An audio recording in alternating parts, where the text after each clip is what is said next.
Hello and welcome to the round three edition of SuperCoach Edge. And what a round. A round of redemption. A round of comeuppance, even, if you will. Oh, In the eyes of some underperforming primos, that is, who some coaches lost faith in.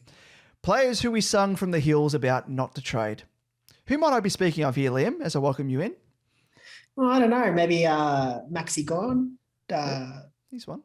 Jack Steele, Ah, yes, he's definitely another one. Lockie Whitfield. Lockie Whitfield. Yeah. There's a few there. Maybe just a couple. Yeah. And- We'll be delving into that, won't we? Yeah, we will delve into that a little bit. And it's actually quite an exciting episode, Damon, this week as we catch up with the Queen herself, the reigning Supercoach champion in M. Chalice, otherwise known as Supercoach Mumma. Ooh. You know, I'm already bowing down to Her Majesty, given we are in the presence of greatness, Liam.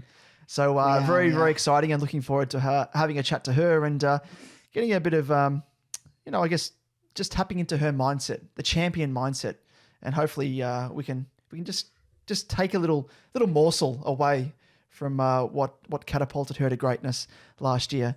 But as I spoke from the top as well, Liam, on the top of the show, I spoke of it as being a round of redemption. And I wasn't just referring to those primos, those underperforming primos who bounced back. It was definitely in more ways than one, Liam. And given it is customary for the loser in our weekly head-to-head to kick off the next segment, it is I, unfortunately, who will be introducing this very segment called The Good, the Bad, and the Ugly.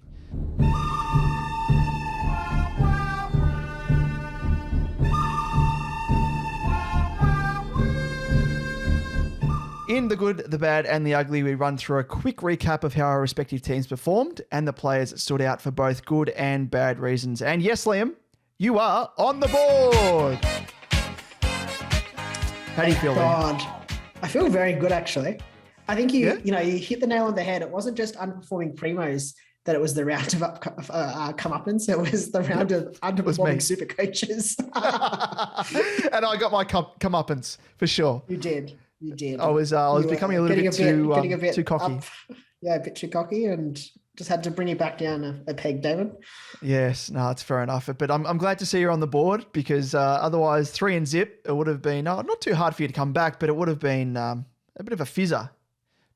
So I'm glad to see you on the board there. So I'm not going to say that I deliberately let you in, but I might have just had a word to one of my new recruits in Will Brody and thought, just ease off a little bit, mate, and just jump back on the bench like you do for bloody 50% of the match and let Liam. Interesting. He had a fair bit of time on ground this week. Yes, he did. He did indeed. But I'll be delving into that. Struggled with the extra time on ground. He struggles. I think he just has a bit of puff about him. He just holds up and just has a bit of a breather. But I can't talk. I'm very much the same as well. Very asthmatic. I'm there just getting the pumps in after a big run. But yes, it was a narrow win. It was a win nonetheless, though. So glad to see you've got the monkey off the back. So yes, let's delve into how my team performed overall. So I did score 2,141 with an overall ranking of 15,053. So I did unfortunately slide back 3,000 odd spots to sit where I am at the moment. So not the most ideal, performance on the weekend. Although I think in terms of my league matchups, I think I won about 4 out of the 10. So on the whole, probably underperformed. But there were a couple of big scores among the head-to-head matches. But yeah, unfortunately, I don't want to get too panicky at the moment and think, I'm going to have to trade in someone that was high scoring and chase points, which is something that you don't want to be doing. Just in terms of the trades that I did make, so I did use my first batch of trades for 2022 on McLovin, otherwise known as McGovern, to Zeri, Cherry, Xeri, whatever you want to call him. Also used, yes, also he was the cherry on top of my trades. Also traded out the deli meat in Saligo. I'm so sorry. I had to go back to the deli and just say, look, I asked for 100 grams of points, and all I'm getting is seven grams, and this isn't enough. So I returned to the deli, threw it over the counter, and said I want to trade it in for a Stevens, which I did. Unfortunately, he didn't perform on the weekend, but alas, 20 extra grams. Yeah, 20 extra grams. Exactly right. Exactly right. Just bit by bit, we'll get up there to what I requested. But he was on the bench, so not end of days just yet.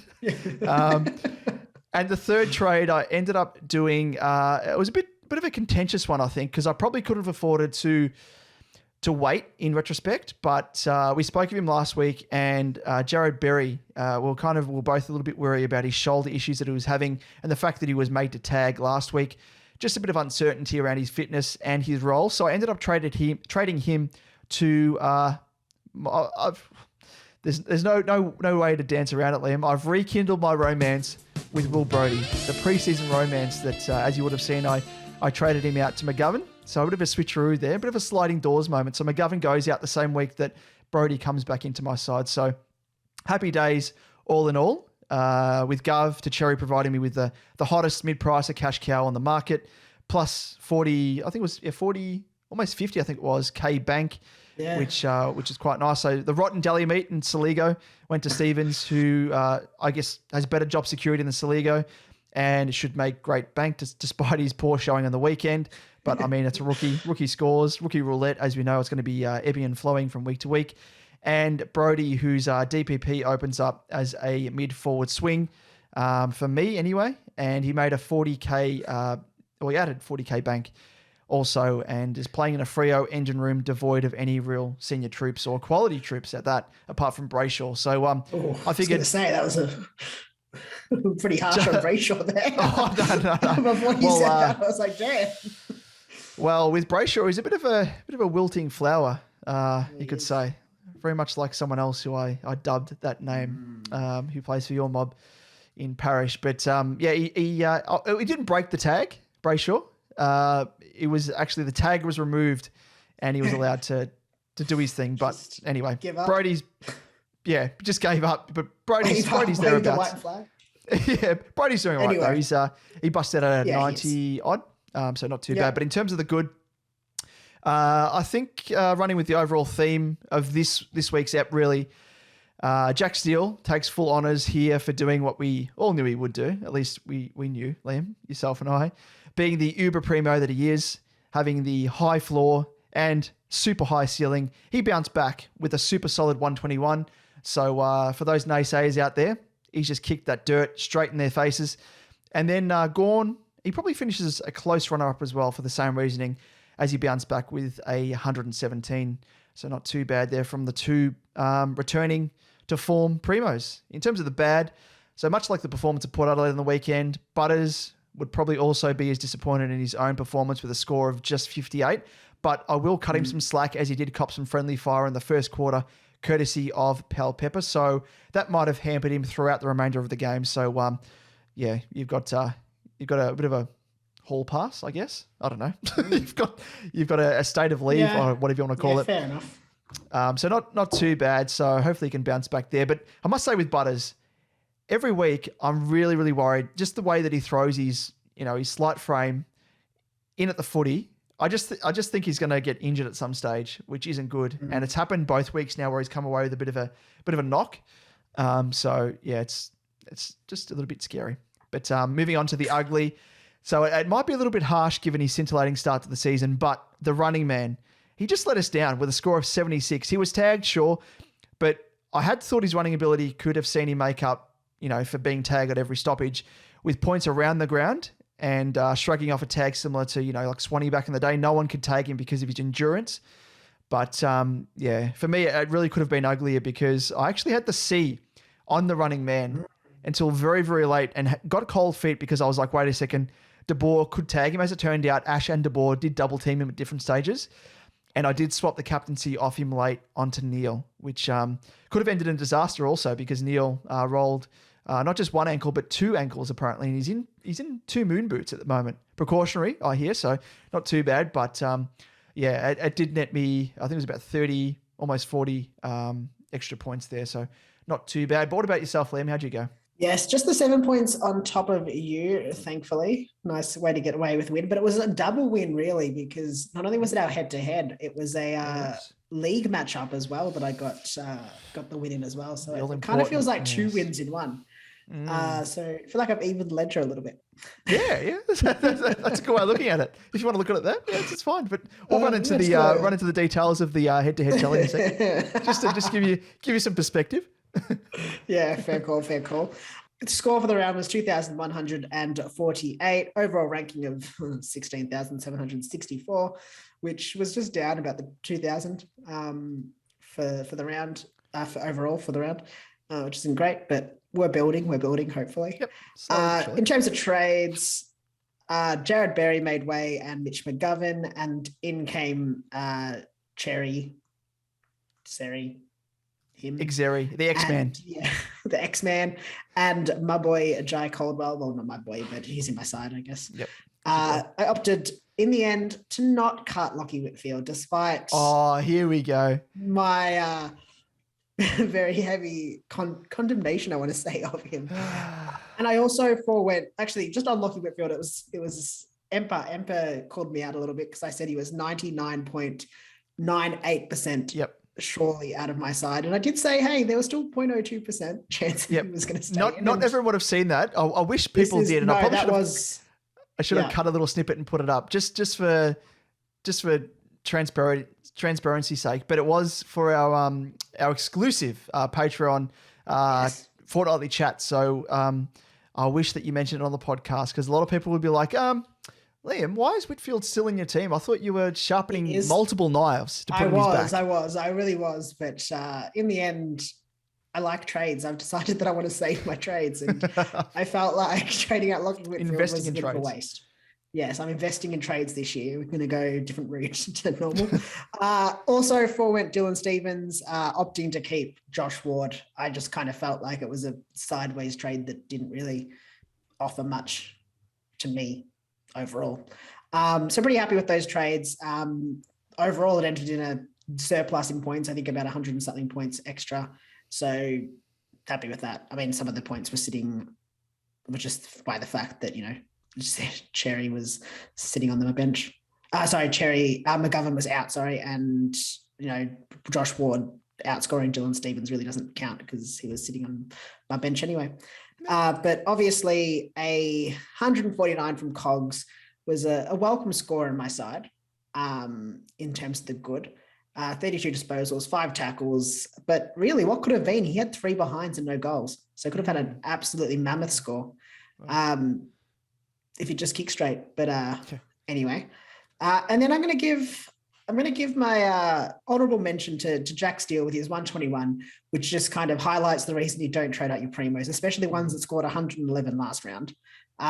He's building nicely. And as Ed mentioned on the potty last week, he tends to have that slower start to the season and builds from there. So there's absolutely zero reason to be trading him out. Much like us, Liam. Slow starts to the season, we just build. Yeah, just build. We're like Matty Rounds anyway. Oh, hopefully. In the bad, I haven't been as harsh as you. I've given Took Miller a bit of a whole pass. Okay. Yep, being double teamed with the tag from both De Boer and I think it's Lockie Ash. Obviously dampened his scoring. Pretty hard to shake 2 taggers, but also says quite a bit that you've still scored 70, 74, 76, whatever it was with 2 taggers. So I'm pretty happy.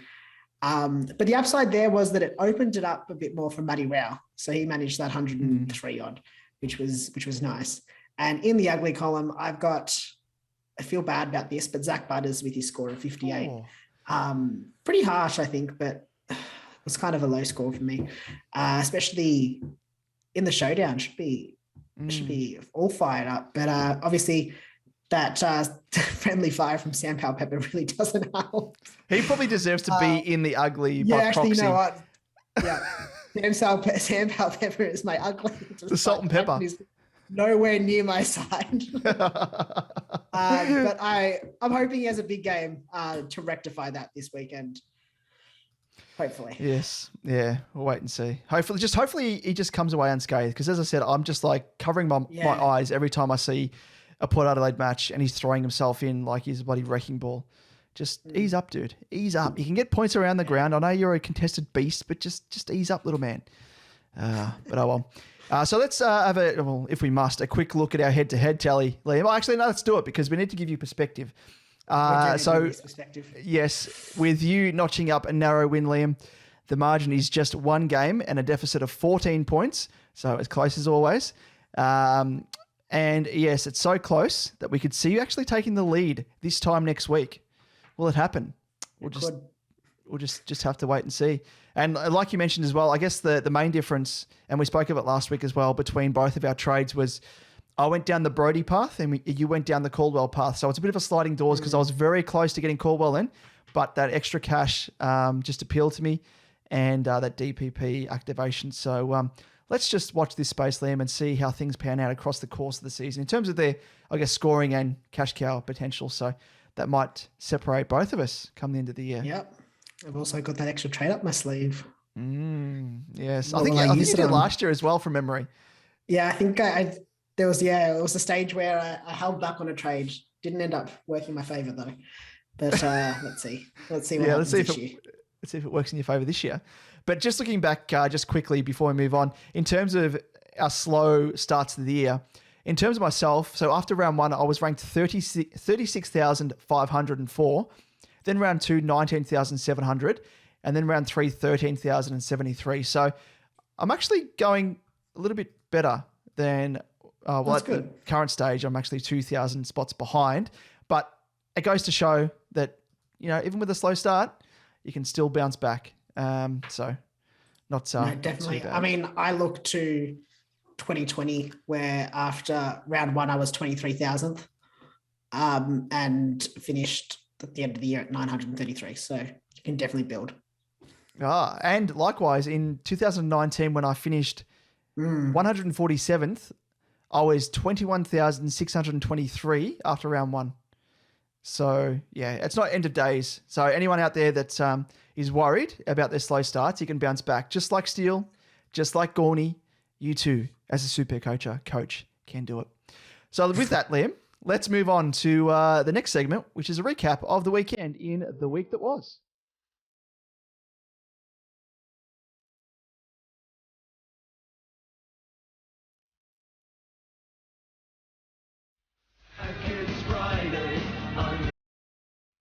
Yes, in the week that was, we keep you up to date on the key talking points of the round. And this round saw some primos fighting back to being popular trade-on options. The likes of Gawn, Whitfield and Jack Steele showed why you just need to keep the faith. Yes, and as we alluded to last week, it's important to hold those primos and not really worry too much about their price decreases due to poor scoring. You selected them for the scoring, not for price fluctuations. And a 2-game sample size is nowhere near enough to justify wasting a trade. So, it is, as we say here, Liam, SuperCoach Edge. It is a SuperCoach cardinal sin to trade out primos so early on in the piece. So much so, may we remind you of the rules of SuperCoach. The first rule of SuperCoach is you do not trade out your primos. The second rule of SuperCoach is you do not trade out your primos. So that's just me channeling my best Brad Pitt from Fight Club. So nice. Just in case you had forgotten, you've got those 2 rules. Keep in front of mind. Yes, I really just going to harp on about this one. I didn't understand the choice to trade out Steele. He did have a poor showing in round 1, I'll give him, but scored 111 in round 2. So why trade him out? And I think we spoke about it last week. We showed that historically he builds throughout the season, a trend we've seen 2020, 2021, and with his average increasing across each third of the season, why would you trade him out? He ended up, I think, the second highest scorer last year as well. So it's a big risk to trade him out and then have to get him back in. It's the waste of 2 trades, really. So just, I guess, let it be a lesson. Don't trade your primos. Yeah, unless it's like a structural change, like if you're getting less time in the midfield, if he's being played up forward or in defence more. Exactly. Or if it's an injury-related thing, fair enough. But if he's literally playing the same style of game as last year, as previous years, it just doesn't make sense. But you've got to really take perspective, especially this year, because as we know, as we've seen with COVID, the spectre of COVID is just hanging over all of us. And as we've seen with how it's ravaged a team like West Coast, it can easily do likewise for another team or multiple teams across the competition at any one time because, players don't necessarily have to get COVID in order to be out through the health and safety protocols. They just literally need to be a close contact to someone who has COVID, whether it be in their household or whatever. So it's very precarious that people are burning through trades so quickly. And likewise, I guess using another example of a comeback primo on Whitfield, when it comes to price point, so his break even at the moment sits at an achievable 116, which means he'll only have had the single price drop if he hits it. So, this does really highlight why you don't try and ride the pricing market when it comes to trading in primos. So all in all, stick by your primos and don't ride the wave of price fluctuations, and happy days. But with that, Liam, we could bang on about this all day. But hear a knock on the door here from our resident Franco Cozzo, because he has entered the building, which means only one thing. It's time for our next segment, Liam, in The Price is Right. The price is wrong, bitch. Yes, in The Price is Right, we run through the top buy, sell, hold, and wait options for this round of SuperCoach. We'll chat about the pros and cons and what we'll be doing with our own teams this week. I think it'll be a bit of a shorter segment this week, with not as many options in each of the sort of different categories. But Damon, do you want to let Franco in? Yes, Franco, come on in, mate. Micalo is a grand sire. Franco Cozzo is in Brunswick, foot is dry. Bye for Franco Cozzo in Brunswick and foot is dry. Ole! Very good. Thank you, Franco. Get on out of here. He's got to make his bingo session. He's running late. Yeah, it's getting pretty late now for him. Yeah, it is actually. Jesus, late bingo session. Jesus. It must be the new late night bingo where they just let their hair down and who knows what they get up to. Anyway, moving on. First up in the buying column, we've got Nick Martin, forward eligible, 102.4K, averaging 92.5, and a break even of minus 124. Gee whiz. Yeah. Well, if you don't have him, get him in. He's bargain basement priced, has very good job security, and as we've seen, great scoring potential. I think that 70 odd that he scored is what we'll see him scoring more consistently. He didn't kick the 5 goals on the weekend like he did in round 1. But I think he'll be consistent enough to even play in an on-field rookie role, potentially over a Rochelle, who might be a bit more volatile like we've seen this week. I think he'll sort of average that 70 ongoing. Yeah, get him in. Goes without saying, I think, doesn't it? And just to summarise as well, so that negative 124 break even, just looking at SuperCoach Gold, if he hits his projected 93 score, he's going to go up in price 96.8K in 1 week. Yeah. Okay. So that's going to be quite juicy. So that itself paints the picture. If you don't have him, definitely don't get him. No, just kidding. Yeah. Get him. No. Yeah, and I think like if you've got a Baldwin or anyone that's sort of not playing, I'd be doing that trade quite easily. Yeah, for sure. But let's open up that cash register, Liam, in terms of selling. So, I mean, there's only really one man, and it is Mitch McGovern as a forward, priced at 256K, averaging a 55 and a break even of 40. So, as we mentioned last week, he is a trade out option just purely because he did his hammy during training. And, there's no point in holding him as he missed on the weekend with that injury. And didn't really score too well in the round 2 game against the Doggies. So, he's going to be out for at least another 3 weeks, you'd think. And if you're one of the 14% of teams he's still in, you've got to move him on, unfortunately. He had such promise in the preseason, didn't really capture it. Still could, potentially, but he's down to 5% of teams. Yeah, I think that might have been before before the trade-ins, trade-outs. Yep. So, it's a big drop, but still to be in 5% of teams, at that price point as well, especially, there's no use having him in your team because he's just going to be sitting on the bench and wasting. Trade him down to a Nick Martin and bank, a couple of $100. 100,000? 150. Yeah, 150, so. Yeah. Pretty nice. In terms of the hold, Liam, who are we holding?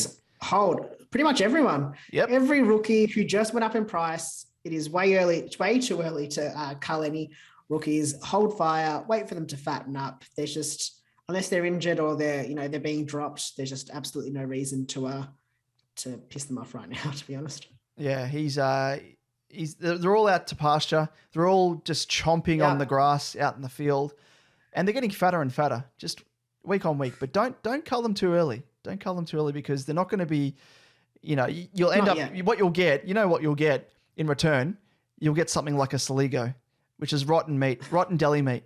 So you don't want that. Poor Saligo. Poor Saligo. But anyway, Damon, moving on. What about the weight? Who have we got in our weight? We've only got really one player at the moment, and probably no surprise, Braden Pruce finally took the field on the weekend for GWS. He's priced at 204.7k, and he is averaging, because of that score on the weekend, 109. His break-even at the moment doesn't really factor in because we need to see how he's going to score in his second game, and that will really paint the picture as to how much money he's going to make in his third game. So that's, assuming he's going to be selected this coming round, which you think he would because he actually scored quite well. Great debut. And just hold off on trading him, wait and see whether or not he gets selected. Leon Cameron, it may seem like a funny thing to say if he gets selected, but it is Leon Cameron after all. As we know, he's sort of in the same field as a Scott from Geelong, coach, which you just can't trust. Bevo. So he's going to be, Bevo, another one. So he's going to be hard to drop. But imagine he has a downer on the weekend or, God forbid, knock on wood, injures himself, which he has had trouble with in recent times. You're going to be kicking yourself if you trade him in early. So no rush. Wait for him and see how he goes in the weekend and assess from there. I think he's an awkward one as well because, I no doubt people are going to trade someone like, I don't know, Gorn or Grundy down to Braden Pruce, and don't do it, please. But No. I also think he's an awkward price to have on your bench. Yeah. Because you're going to have to find cash to get him up, most likely to someone to sit on your bench. Yeah. And I just, I don't know. It's an awkward one. It's a very awkward one. But we'll probably touch on that more next week when we see how he goes this week. I guess before we get to the next segment, Damon, just sort of give a bit of a strategy update first. Okay. I guess not update, but just the reason we haven't touched on too many buy, sell and hold and wait options is just because I think this round is one to just sort of sit out. There hasn't been too much carnage in the way of injuries at this stage. And there's not too many trading options that you need to be really focusing on. I think it's time just to hold those trades, keep them up your sleeve. Don't get too trigger happy like Damon over there. Yes. No, I'm doing well. I've only used one extra trade. You have. Yeah. One extra trade. I'm surprised you actually didn't go the max heading into the first round of price changes. But did kind of want to, but I just didn't see the point. Yeah. The good old boosty. The good old boost. Get some juice up, yeah. Anyway, let's move on to the next segment, and it is a favorite of yours. I'm just gonna, even if it's not Liam, because I really do love when you take that captaincy cap, put it on your head, and you utter those infamous words. I'm the captain now. Look at me. I'm the captain now. Was that a good one? I don't know. Yeah, it's getting better. It's getting better. It's all right. It's dusting the cobwebs off. Yeah. I'm not quite the Vince McMahon stage yet of me. I'm falling off my chair. Although you should be, because you're the one that's saying it. So exactly. Yeah. In any case, I'm the captain now. We scrounge through all the data and find the best options for your VC and C heading into the weekend. And first up on Thursday night at the 7:40 game, we've got Clayton Oliver against Port Adelaide. He's not got a great average, to be honest, against the Power, with just a 93.75 over his last four, which are scores of 118, 105, 71, and 81, none of which would be captaincy scores. But recent form, Liam. Recent form, 100%. And I think with a Thursday night is a good option to. I said here to take a risk on. I don't know if it's that risky, but it's just I'd like to see. I think he's a good VC option. I think he's a very good VC option playing on that Thursday night. Yeah, exactly. I mean, it's less risk. If it was an outright captaincy, you could probably say, that comes with an element of risk because it's weighing up that historical average to his current average, which at the moment he's running with 126.3. Yeah, but again, only a 3-game sample size, so it is inflated. But yeah, he's going great guns at the moment. But another guy who has been going well, apart from on the weekend when he rolled not just one ankle, but both ankles apparently, and is in 2 moon boots at the moment. So hopefully he can overcome that. But it is Did he Lachie roll them Neal. at the same time, or? Yeah, is it kind of like Adam Treloar when he did the double hammy? He just clutched and both he just slid across the grass. Oh, imagine that. Just ping. Oh. But yeah, Lachie Neal. So he faces the Cats on Friday night at 7:50 p.m. And he's only averaged 102.5 over his last 4 against the Cattery, with scores of 75, 98, 134, and 103. As you saw on the weekend, it was so brave, so valiant, because despite rolling both of those ankles, he ended up scoring 105. So it just shows just how at the top of his game he currently is. Prior to that, he obviously scored 140 and a 198 against your mob in the Dons. But yeah, he's going great guns at the moment. So whilst it's not a great average against the Cats, it's another free hit for an early game as a vice captain. So he is definitely one to factor in, especially if you haven't got Oliver. Definitely. Moving on, we've got Jack McRae up against Richmond on Saturday at 7:25. He's averaged 134.75 over his last 4 games against the Tigers, with scores of 107, 162, 107, and 163. So a bit of a mixed bag in terms of scoring his last 4, because, 2 of them are captaincy scores, 2 of them aren't. But if that trend is set to continue, could we have a 161 on the cards? So I'm not laughing at your delivery, Liam. I'm laughing at the fact that you're channeling your best Disco Stew. I don't know. It's a famous moment of The Simpsons, if any other massive fans out there, where he's like, did you know that disco record sales were up 400% for the year ending 1976? If that trend is set to continue. Hey! hey, that's you. So if this trend continues, hey. Is it in the crystal ball, Damon? Can you take a quick look? Oh, let me have a quick squeeze. I reckon I'm foreseeing about a 137 is popping to mind. So it's around about that average of his last 4 against the Ticks. So 137. Yeah, Very but nice. a 160 odd, given that it's I like that trend, that run of form, very good. But wait and see if that transpires. But the next guy, Took Miller, the running man, faces my mob in Carlton on Sunday at 4:10, and he's averaged 124.75 over his last 4 against the Baggers, with scores of 132, 155, 102, and 110.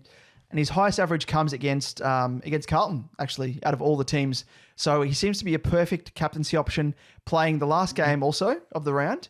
But be very wary of the fact that he could be, off the back of a double tag on the weekend, he could be potentially tagged by Hewitt. Oh, I don't like that. Just to wait and see there, just with Hewitt in our side. He hasn't actually tagged before Hewitt, really. So this could be the first time that he's deployed as that the cooler, as Nathan Buckley likes to call him, the cooler, cooler bag. And also in that game, we've got Paddy Cripps averaging 116 over his last 4 against the Suns, with scores of 99, 73, 123, and 169. His 4th best average against any team is against the Suns. So on the higher end there. So just keep that in mind. Yeah, interesting. Very interesting. But I don't have him, so I don't have to worry about him. No, neither do I. But honourable mentions, Liam. Who have you got? Yeah, I've got Josh Dunkley, and he hasn't got much of a history against the Tigers. His last game he played against them was in 2019. So for a score of 134, I must say, and has had scores of 116 and 23 before that in 2018 and 2017, respectively. So only the 3-game sort of average against them. He did have a huge third quarter, I think it was on the weekend, with plenty of pressure efforts, which will definitely help his Supercoach scoring. But he also plays on the Saturday night. So it's sort of an awkward one. If you can VC him, he's nice, but I don't know if you'd be able to, and I probably wouldn't want to take the risk with the C on him. Yep. No, you've hit the nail on the head there because he is the man that I also identified as my left field option. Limited sample size, of course, which is what would probably scare me away in the end from doing it. But wow, he is very tempting because he is a bit of a pod, you'd say, and that could probably give you a leg up over the rest of the competition if he explodes and if, say, one of those top sort of tier Oliver, Neil, McRae falter.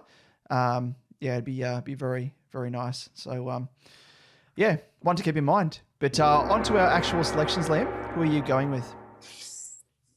Do you know? I'm not entirely sure. No. Oh, on the fence. I don't really know. I'm very much on the fence. I do have a handy loophole option from the Blues. So I could potentially go Dunkley VC. Potentially. It's a big risk. And then go into maybe a Took Miller. But I'm not sure if I'm on board with that just yet. If I don't go that route, it's probably most likely going to be, like every week, a VC or C on Lachie Neale and a VC or C on Jack McRae. In this week, obviously, it'll be the VC on Lachie Neale and the C on McRae. But yeah, might go a little bit different. depending on how things, go in my favor over the weekend. Yes, yeah. I'm very much the same. I'm very vanilla at the moment. I'm very wary about trying to buck the trend at the moment because I am very scared your way back. Make the wrong move. Yeah, I just want to sort of play it safe, use the chalky option and build up from there and take a few more risks and live dangerously, as Austin Powers says later in the year. But yeah, I'm going to roll with Neil with the VC, I think, provided he has recovered from that double rolled ankle. Sounds comical, doesn't it? Sounds like a Benny Hill type skit. Then I'll probably whack the C on McRae again, safer option. But if I do, want to live a little bit dangerously, I will opt for Dunkley. But at this stage, I don't think I will.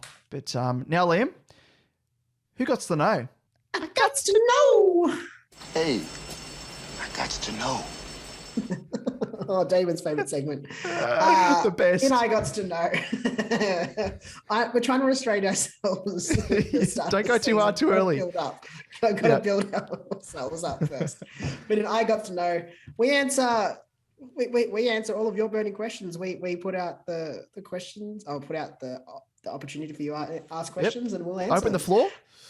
Yep, open the floor. And first up, we've got from Twitter, Dally Pitt at Dally Pitt.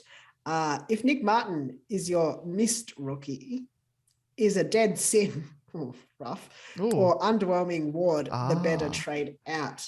I see what he's done there. Sorry, Liam, before you jump in. Has he done a little bit of has he used my gag from back in channel round you one? A little bit there, I reckon. Yeah, bit of a 7 deadly sins. Yeah, very good, Dally Pitt. Like it. Go on, Liam, sorry.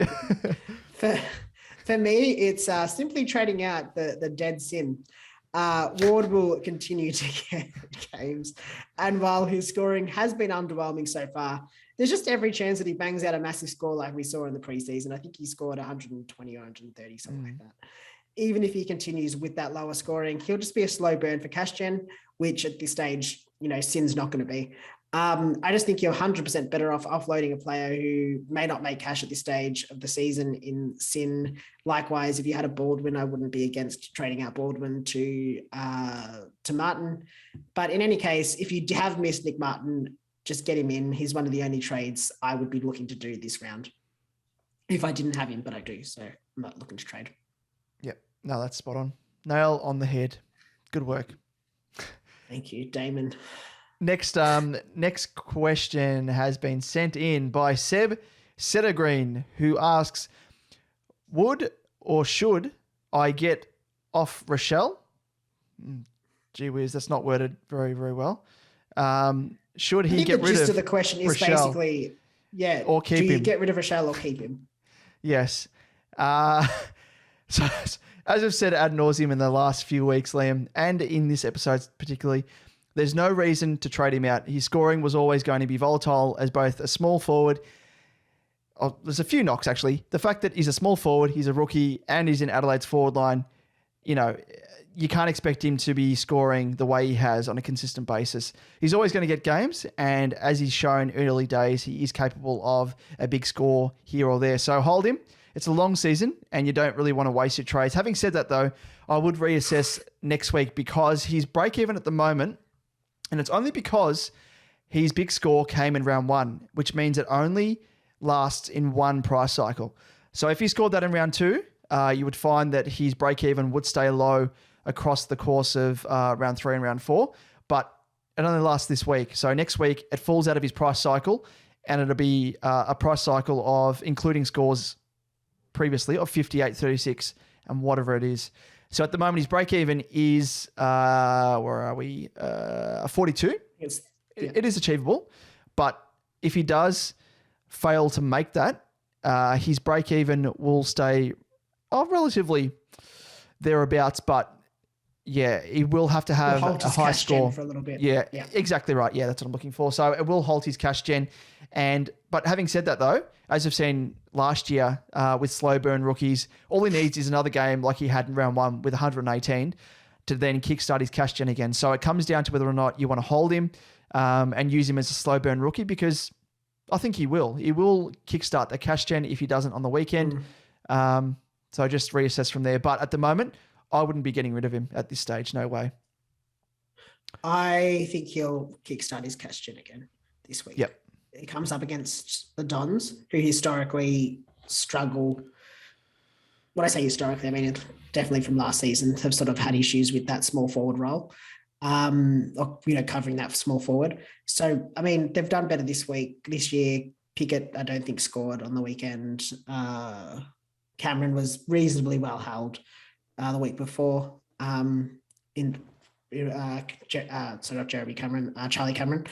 So I think, potentially there's potential that he could have a good game against the Dons, but I think it's just, worth holding him for the time being, because I think he'll have that big score, and he's just going to be playing games. I think it's kind of risky to trade him out now if you don't have anyone to trade him to. And that's sort of the other issue right now. Now, on to the next question. It's from Stevie Joel Noble on Facebook with his question is, what is going on with Rowan Marshall? Is he injured? He was moving terribly. And basically, I can't really comment on his injury status. Obviously, we only know what most of you guys know based off what the Cubs put out. But looking at his stats from round 1 to round 3, round 1, he had 6% of ruck contests, 21 disposals, and 124 Supercoach points against the Pies. In round 2, 68% of ruck contests, 9 disposals, and just the 67 points against Freo. And then in round 3, he only had 48% of ruck contests. The other 52% was taken by Paddy Ryder. Yep. Back for the first game this season, he had 9 disposals and just the 58 points. I think with Ryder back in the team, it looks like he won't necessarily be getting the lion's share of the ruck contests like he did in that round 1 where he scored that 124. Putting it lightly, I'd probably consider trading him over to a Timmy English. I think it's only cost you about a 15, 20K maybe to do that. And I think you're going to get a much stronger scoring option there. Obviously, Rowan Marshall's only only ruck eligible, so he hasn't got the DPP status, which Tim English does. So that also opens up a nice sort of DPP swing in your team. Yeah, it's interesting, isn't it, Liam, that it's almost as if, like, as he loses percentage, there's a correlation with the loss of points. So it's a big factor, and that Ryder factor, especially on the weekend, taking actually majority of the ruck contest compared to Marshall is a big worry. So keep watching that. And it's one of those things where, who do you trade him to? Like you said, Timmy English is really the only one. Not too bad at the moment with that, only going to cost you 15K or so. So that is definitely something to look at. Otherwise, hold fort and just cross your fingers that he's going to turn things around. But exactly. A good option there at the moment. But that brings us to the end of I Gots to Know for this week, Liam. But if you're looking for more ways to engage with yourself or I and other diehard Supercoach Edge fans, Liam, how can they get involved? Yeah, if you're keen for more content, you can just, more, you can get just that in our Patreon, where you get You can also get access to exclusive fortnightly live stream chats with both Damon and I, where we'll answer any questions, including some more team-specific conundrums, as well as exclusive Discord access, where you can chat all things Supercoach and even some wider AFL, issues with other fans. So you can get Discord access for just $5 a month. That's just $5. Or you can get Discord and live stream access for just $10 a month. Absolute bargain there. Yep. Almost as much as a bargain as Nick Martin. You can find out more about signing up to our Patreon at www.patreon.com/supercoachedge. Yeah, good bargain if we don't say so ourselves, Liam. But let's move on to the group rankings, and I'll let you run through this in terms of high scoring, overall high scorer. What does it look like at the moment? Yeah, highest scorer for round 3 was Dylan with his team Roosters Rooters, score of 2,364 and ranked 205th just for the round, which is a very nice ranking there and a very nice score. And the overall highest scorer for the second week in a row is Jason with his team Casual_Supercoach. He had a total score. He has a total score of 7,116 and is ranked 443rd overall. Very, very nice. I wonder if this is the start of him beating Arthur from Black on White's. Yes. Consecutive run of like 13 rounds or something, wasn't it? Yes, it was. Double check. Yeah. Let's check get the. I'm sure Arthur knows. Arthur knows. Sure he'd know. He'd know. It'd be front of mind there. He'd be shaking in his boots, no doubt. Exactly. Yeah. Long season though. Long season to be sitting in number 1. But it's a decent effort. If you do want to enter the Supercoach Edge group, of which you can join at any time, the code is 142059. And let's just have a quick look at our head-to-head league rankings, which is, of course, the exclusive Patreon Supercoach Edge Crown League. And yes, let's have a look at this, Liam. Let's look at that. And I like how you've written this with you at the top of the list as one of the winners from the round. So yes, it is some bloke named Liam with the Church of Parish, Lyle from Lyle Styles, Scott from Black on White, Jacqueline with her team at Mid-Price Madness, and Kyle with his team at Northwind. So some big scores. And yes, I got knocked off this round. Liam, you've bounced back. Bounced back, double win against you. Yeah, apparently so. So great effort to everyone, apart from just excluding you. It was some great battles and some, battles that weren't as good between me and you, but yes. With that, let's move on because we've got to jump into a bit of a chat with just moving on quickly. Exciting. Not moving on quickly because of the fact that I don't want to talk about me losing, but we don't want to keep this queen on hold, Her Highness, as we'll call her. And it is, of course, as we spoke of at the top of the show, M. Chalice, otherwise known as Supercoach Mumma. Let's have a chat to her because she's waiting in our virtual green room. So let's do that right now. So we're joined now by a very special guest in the form of M. Chalice, otherwise known as Supercoach Mumma, who is royalty in these parts and in the Supercoach community for good reason, because she is the Supercoach champion for 2021. Welcome to the show, Em. Yeah, no problem. Thanks for having me. No worries at all. Thanks for your time. I guess we should probably kick off the chat, naturally, just touching on that, run of form last year, which saw you take out the crown, just continuing the theme of the royalty. So just in terms of that, last time we had you on, I think it was around about the latter stage of last year when you were sitting in top spot and you were gunning for that the crown. And you did mention that your husband wasn't really a massive fan of Supercoach, but I can imagine now he's probably a little bit more on board off the back of that the win. Yeah, a little bit. I tweeted, it was an April Fool's joke that kind of didn't really go that well because I tweeted that Harvey has started playing Supercoach, and that he his team is called Boyfriend Account. It was just a parody that I was a girlfriend account. And everyone, and then I had people like my close knitted ones were like, ha. And then people were like, oh, who's he got? And I'm like, oh no, this hasn't gone very well because I didn't know my husband and the Supercoach know.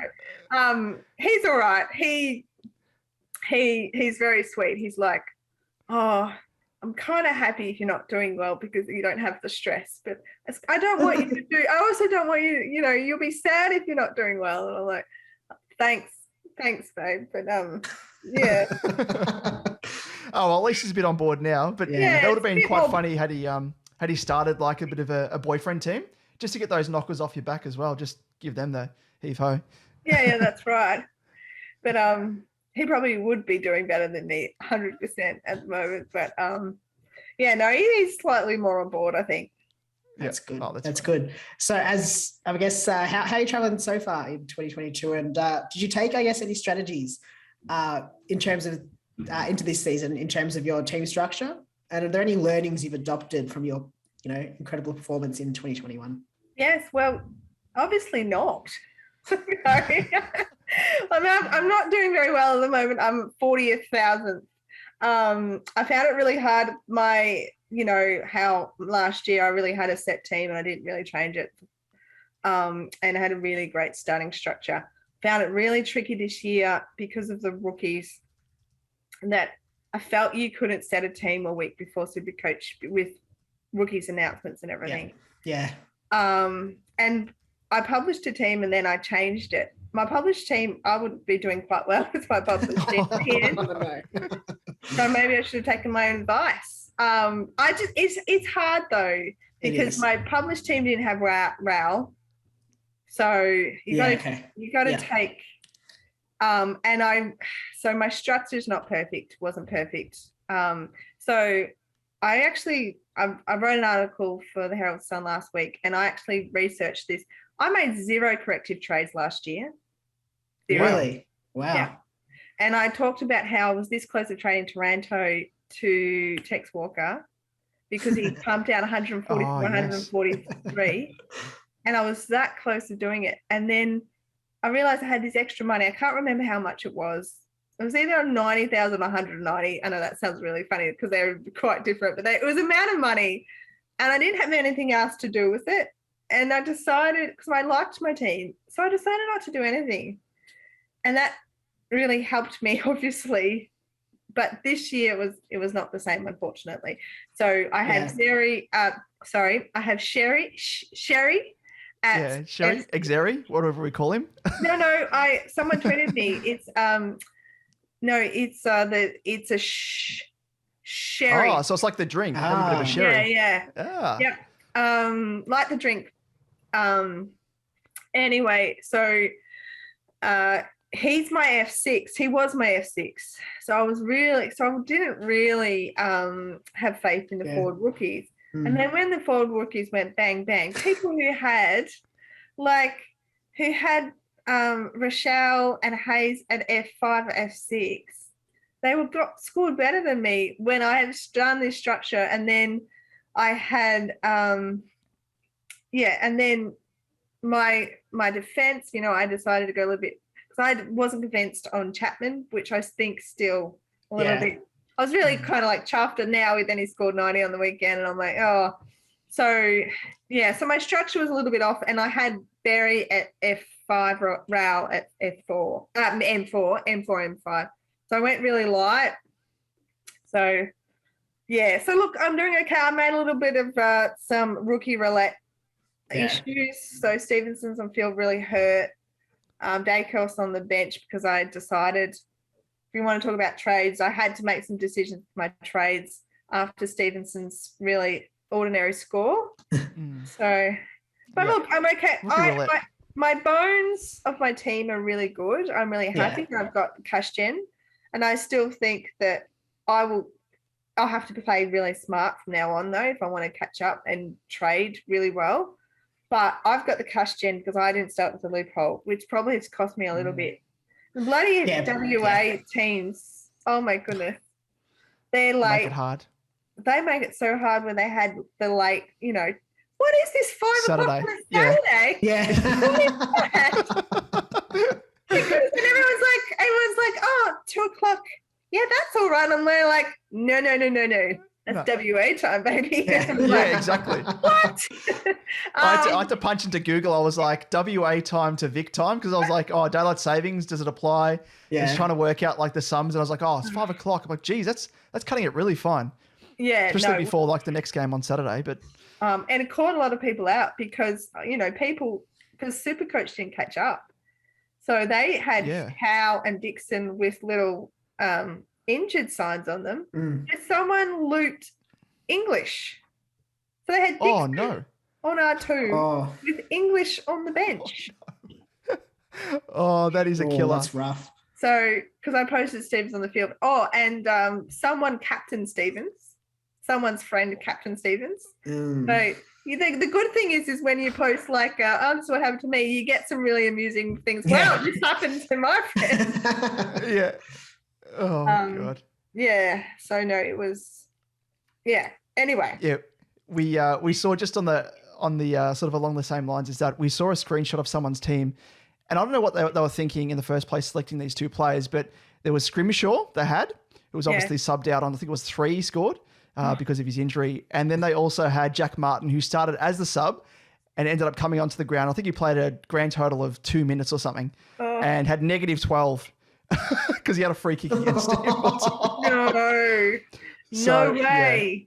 That was, when I saw that, I thought that's a joke. Surely that's a draft team. Yeah, you'd hope so. Surely. You'd hope so.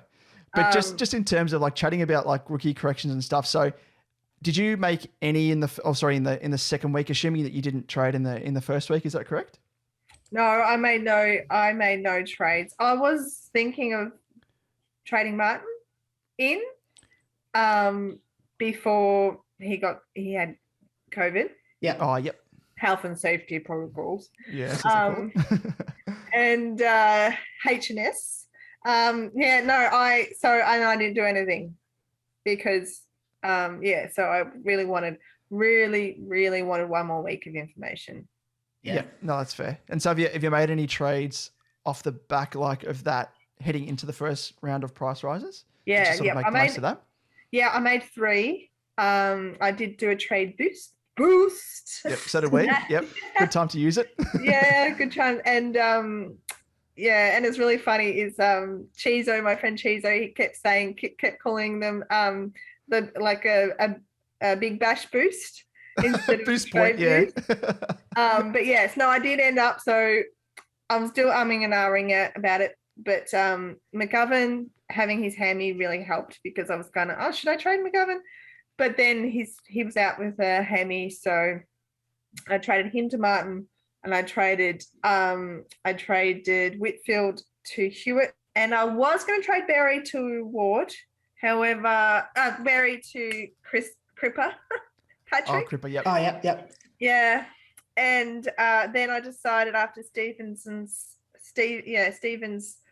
score on field, 23 lovely points, I decided that I was going to trade Ward, so keep Berry on my field. So I don't really like trading Ward because he would be okay. Luckily, he won't punish me, but he might. But I decided because I had the money to do that. So then I traded Ward to Cripps. Yeah. Oh, nice. Picked him up. It's a nice. good pickup. Yeah. Good time to pick him up before the price rise. Yes. Yeah. He's gained 65K. Yeah. Or whatever he has. Very nice. Very nice. So because I would not have bent over backwards to get him. I wouldn't have changed my whole structure. It was purely because I had only started the 3 premiums. 3 premiums, then Rail, then Berry. Yeah, mids. So I had that extra mid position. So he does look really, really nice there. Because if I had the 4 premium mids plus Rail, I don't think I would have done it. Yep. But, no, that's fair. Yeah. So possibly should have started Hewitt, because I was really concerned. Just, I don't know. I had the same reservations. Yeah. Just being the 4th or 5th mid. And I was kind of going on one of my private chats halfway through the Carlton game. He's the 5th scoring mid. This is why I didn't pick him. Why am I going to my team now? And then I just put my phone away, and then I looked up, and he just was almost caught up to Patrick, and I'm like, oh my goodness, Yeah. beast. Were you just in terms of an extension of that? Were you tempted at all to trade out? I know it's like been a big talking point, especially last week. But a lot of people were trading out the likes of Steele and Gawn. Where did you sit with that? Oh, I get the money, but still, I mean, you're going to ask me about like people that I'm going to be targeting. I'm going to be looking at Steele soon. Yeah. Like he's going to be such a juicy price. And people are trading him out.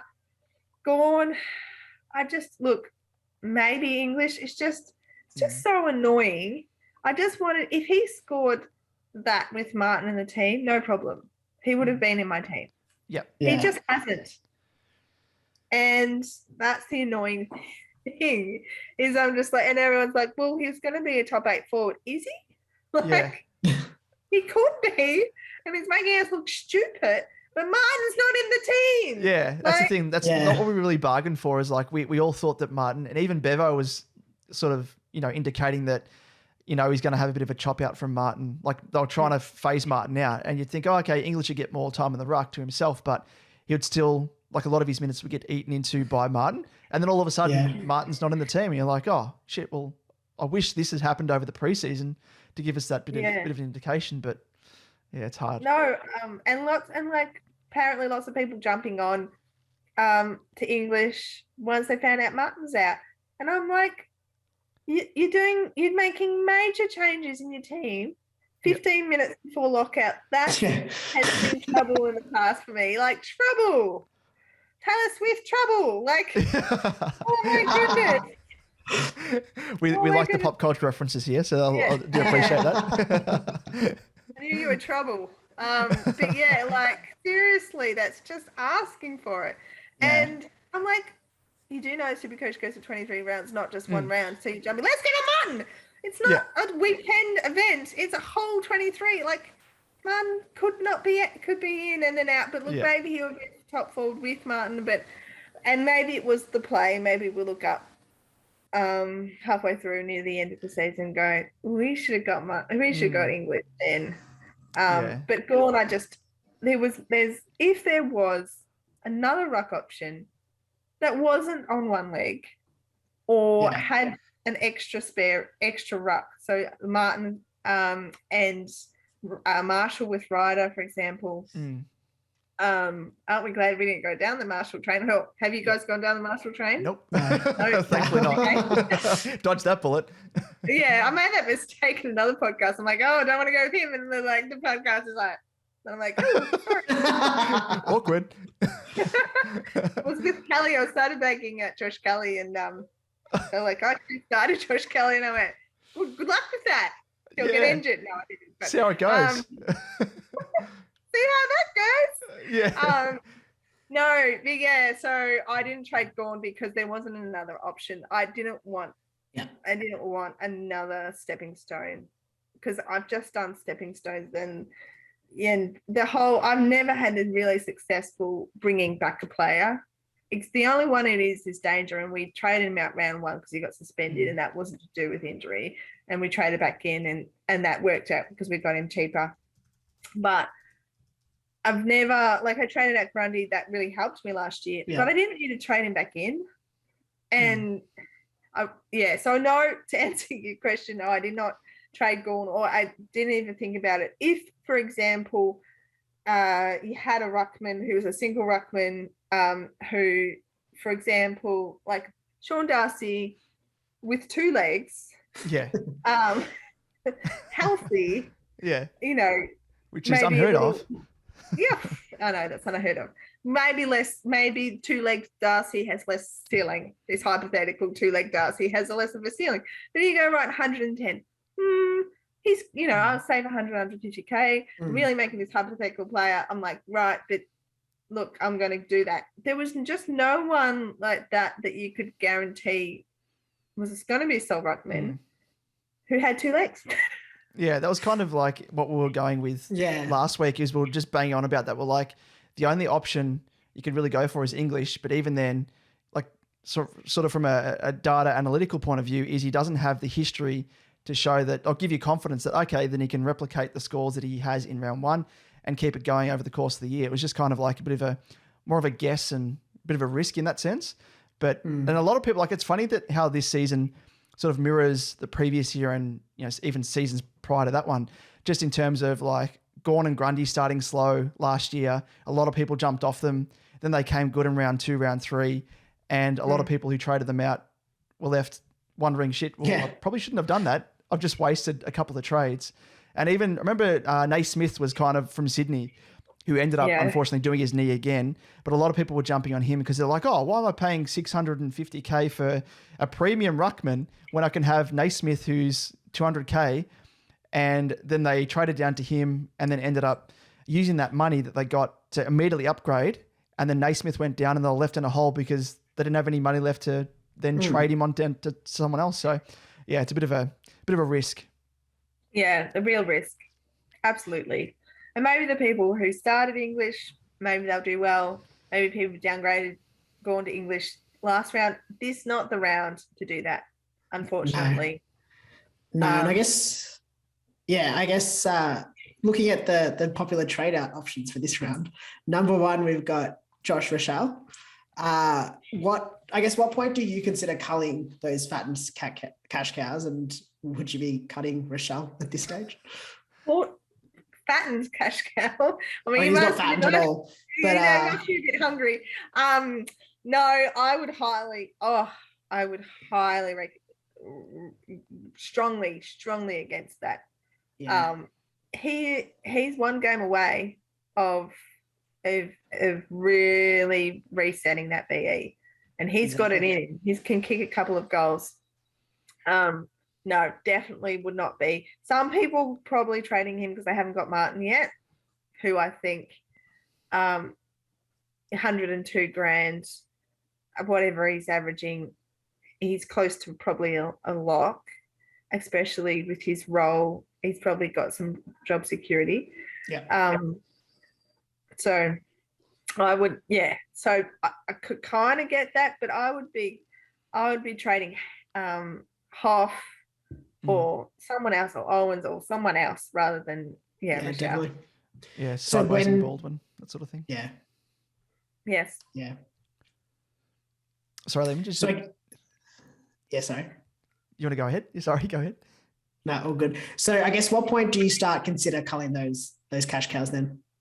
Yeah, it's a very good question. I suppose it's looking at their break even, and I would let them cook. I'll let them fatten baby for let them eat grass for a couple of months. The only time that I did last year, which in hindsight I did regret it, but it probably helped me, was I got injuries, so then I needed more money to get someone I wanted. So round five or whatever it was, Butters got injured. Yep. Deja vu. And I traded James Jordan, I got Oliver. Oh. But I got Oliver. Yeah, that's a good payoff. You prefer Oliver. I think that's okay. But that was something that really ate at me, was trading James Jordan. But so I don't know if I would recommend it. It worked. It got me It got me, and I got Oliver quite good price for what he gave me.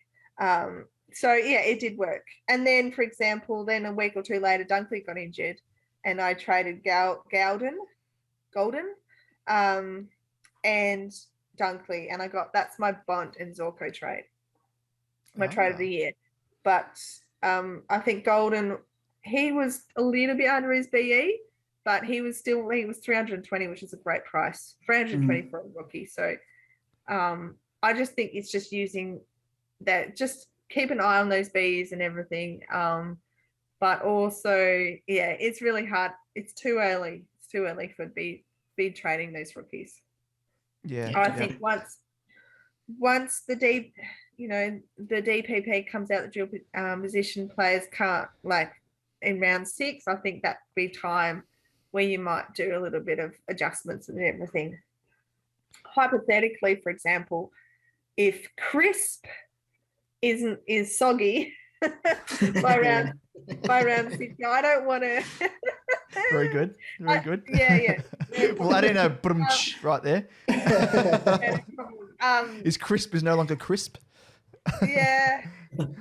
And I do apologize, but I really do struggle with crips. And We did crisps. last week as well. I know I did when we were discussing people trading crips, and I kept saying crisp, and I'm a Carlton supporter, so that was sacrilegious for me. So I don't agree with side trading premiums because it really does affect your upgrading and everything. But if Dacos does get defender status, you just do a switcheroo. You see what you can get. If Crisp, is really underperforming, and I'm talking under 80 kind of underperforming, but I don't think he will be. I think he'll be a little bit of a, bit of a roller coaster. somehow roller coaster. I chose not to go on the Sicily ride, and I ended up on this crisp Sicily ride that I wasn't wanting. It was like, this is going to be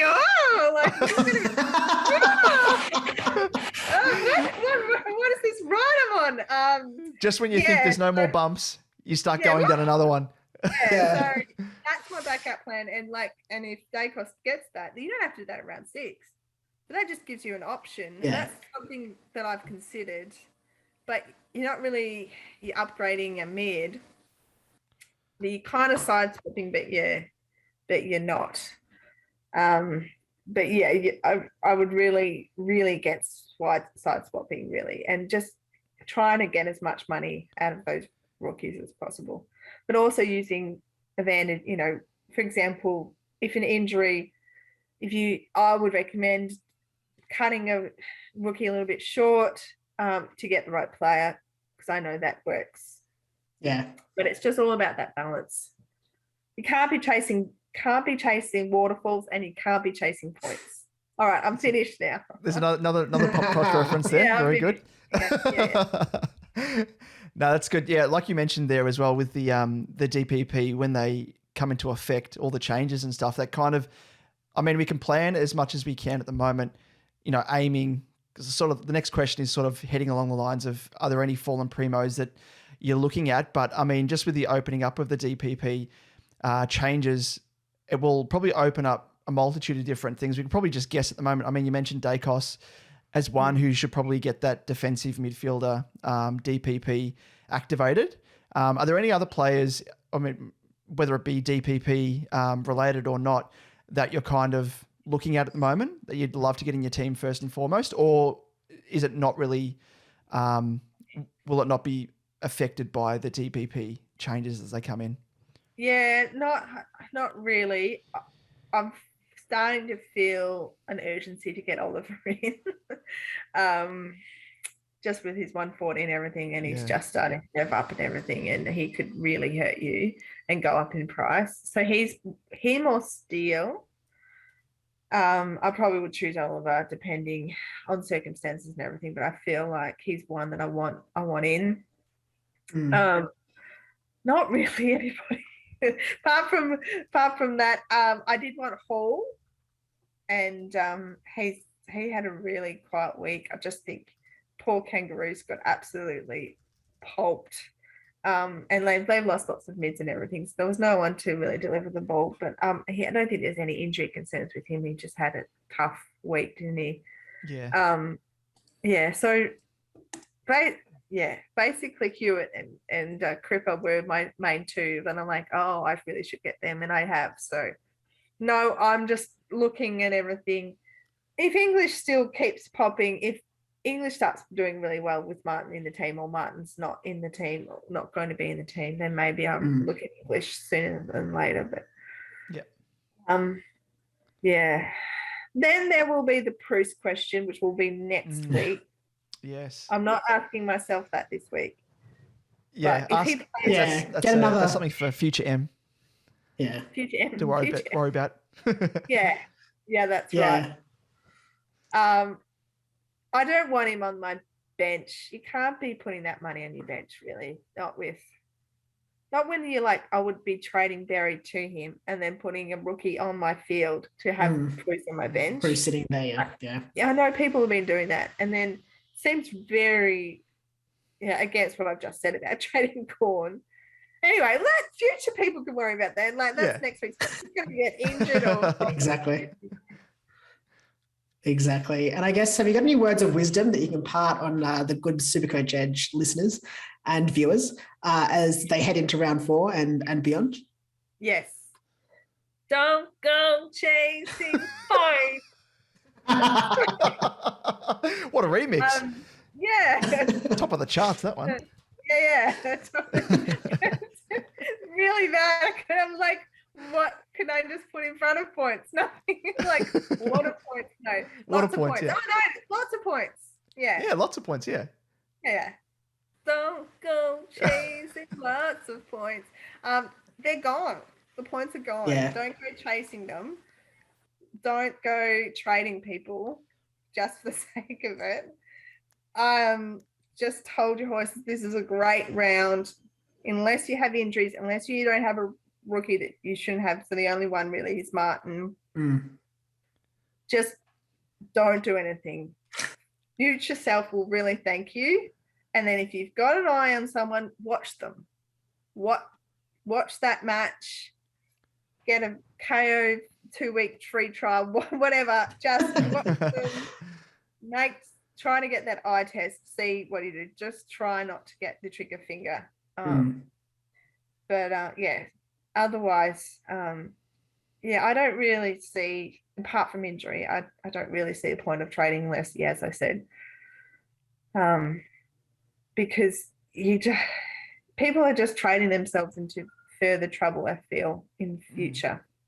Yeah, a lot of people's eyes have lit up when they've seen, we've got an extra X number of trades this year compared to last year, and they thought, they're expendable. But as we've seen with what COVID has done to West Coast, that could easily happen to another team or numerous other teams, because at the moment, I think it came out today actually that a lot of coaches were complaining about the COVID protocols and the fact that a player doesn't necessarily have to have COVID. They just have to be a close contact of someone, whether it be in their household or whatever, of COVID, and they can't play for that given week. So, it's very precarious. I think a lot of people just thinking, it won't affect me, it won't affect the players that I've got in my team, and they'll just trade it away like it isn't a thing. Yeah, it's very, very risky.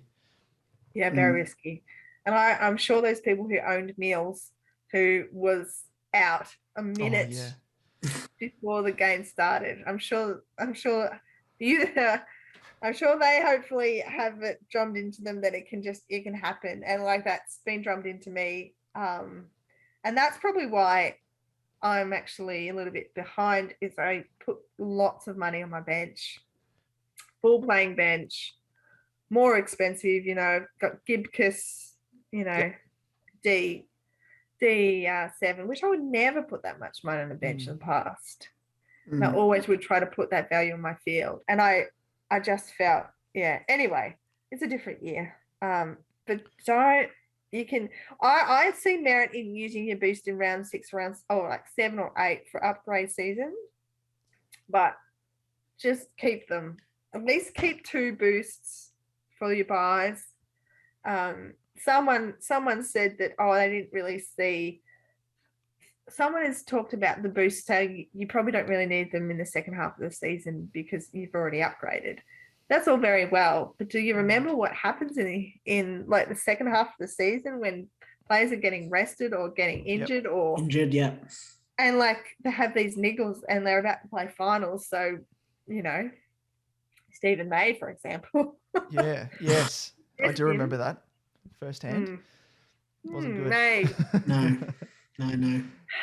Yes. No, it's very true. Not that. No. Yeah, I think a lot of people will find out. But yeah, it's just that strategy, isn't it? I think you've taken a similar game plan as Liam and myself as well, heading into this year, where we're trying to, like, I'm very much, the name of my team is DJ Trade a Lot, because I do trade a lot, and I've got a very itchy trigger finger, but I've tried to calm that down over the past couple of seasons, and especially with COVID, I think it's kind of helped me, that specter of COVID hanging over me, and I know it's gonna hit sometime. It's just a matter of when. So yeah, and as we saw on the weekend as well, like with Adam Sard, he was like a late out for Carlton, and that could have easily have been Paddy Cripps or Sam Walsh or Hewitt, whoever. Hewitt. Yeah, exactly. So I think it will happen. It's just a matter of time. So it's always good to have an extra trade, especially the boosts as well. If you've already used your 2 and you've got that boost up your sleeve, that if you need to use it, as a bit of a break glass in case of emergency type situation, then you can do it. But yeah. Yeah, and making sure you have that rookie cover on the bench as well. Don't fill your team with loophole options. Yeah. Can I just say, though, I am a reformed trader. So there's hope for me. Yeah, absolutely. I love to trade. I ran out of trades all the time. Every year ran out of trades. And if I can have a trade in the last round. Yeah, wow. One day. So can you, maybe. That's willpower. Is there like a support group that I need to sign up for? Like, Traders Anonymous or something? Hi, I'm Emily and I'm a trader. I'm a trade addict. I'm a trade addict. I just can't stop pressing the button. Yeah, no, I must admit the troll trade boost, I'm just like, no. Oh, yeah. Anyway, look, people are having fun. They're having fun. Good on them. Yeah. No, exactly. It's all those casuals out there that just, I think as well that I think the people in charge of the head honchos of SuperCoach will be loving it as well, because it allows so many different, casuals to come in, and everyone's got different strategies and, ways of doing it. So, I guess we're just sort of used to, outside of COVID times, good ways to hold your trades and whatnot because of injuries and stuff. But it's just that extra layer of COVID that's mixed in with it. So we'll just wait and see how things pan out, but it's always good to be safer than sorry. Yep, that's right. That's right. One day one of my favorite GIFs, whatever it is, of, I think it's like The Naked Bullet or whatever that show, that movie is, and the actors, The Naked Gun, yeah. And he's in front of the Naked Bullet. He's in front of like a burning building and he's going, nothing to see here. And my favorite one to post around, when the defense line was going. And I'm like, we're going to be using that sometime this year. It's just a team is out, our whole forward line is just gone missing, and it'd just be like, nothing to see here. Yeah. And there's people who save their trades or have a bit more bench be like, yeah, told you so. Told you so. Hate to say I told you so. Yeah. Even though we're not going to do it, but we'll just whisper it to ourselves. Yeah, exactly. Yeah. It's similar to the GIF. I don't know if you've seen it, it's a popular one of the cartoon dog with a hat, and he's sitting there having a coffee, and his house is just on fire, and his little flames around him, and he's like, everything's is fine. Yeah. That's going to be us. Everything is fine because we've got trades. Yeah. All right. Very nice. Well, you've been very generous with the time, man. So we'll let you go. But thanks so much for jumping on board, and we absolutely love having you on board here at SuperCoach Edge. So we'll happily roll out the red carpet because you are royalty and always will be, no matter where you're ranked. Oh, thank you. So thanks again for jumping on board, and all the best for the rest of the season. Yeah, thanks. Thanks, guys. You too. Yes, that was the reigning champion, M. Chalice, otherwise known as SuperCoach Mumma. Thank you so much again for your time. And it's always great. Always feel great after having a chat to her because she's always upbeat, up and about. And that's the positive mindset that she takes towards SuperCoach. So yeah, it's great. It's always good. Very, very nice. Always good to have her on board. But before we scoot off, Liam, let's just remind listeners and viewers where they can catch us across our social channels. Yes, on YouTube, you'll find us if you search SuperCoach Edge, and just don't forget to like and subscribe. On Twitter, you'll find us at @SuperCoach_Edge, Damon at DamoJo88, myself at @LiamEvans_95. And on Facebook and Instagram, if you search SuperCoach Edge, you will find us there. Well, Liam, that brings us to the end of this week's episode. So, yes, first round of price changes, price rises, fluctuations, all that sort of stuff. So the fun has started. It becomes serious now, Liam. So tune in next week, and we'll impart with you all the knowledge and more next week. So we'll see you then. Thanks, guys.